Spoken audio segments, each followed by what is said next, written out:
Moments with God, a time of reflection for every day. December 26th.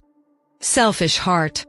And he said unto them, Take heed, and beware of covetousness, for a man's life consisteth not in the abundance of the things which he possesseth. Luke 12:15. Just a few more days and the year will be over.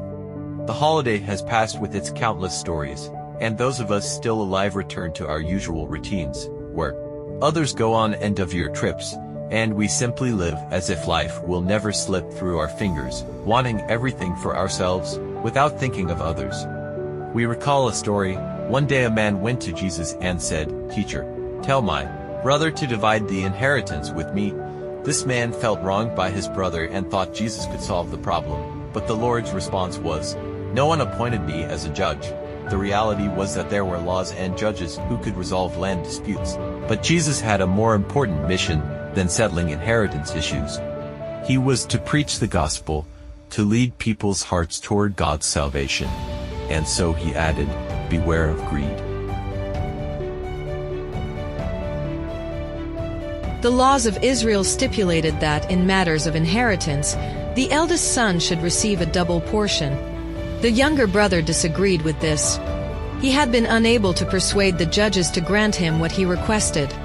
He then thought that Jesus, by intervening and speaking authoritatively to his brother, would compel him to grant him the land he claimed.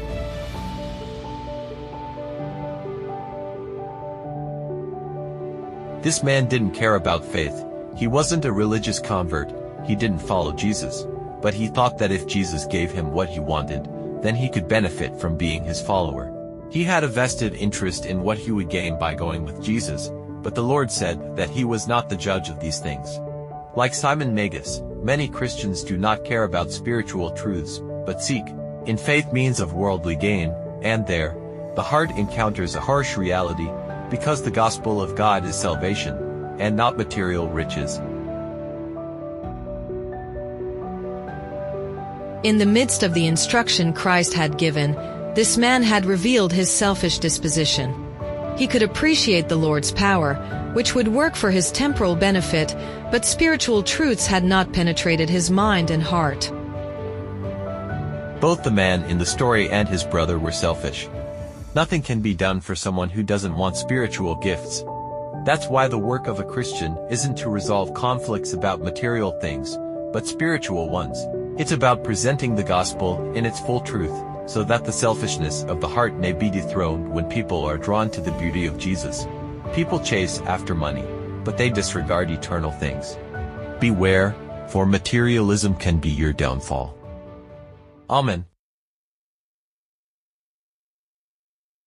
Thank you for listening to this audio. We invite you to share with your contacts and visit the website BibleWell.com.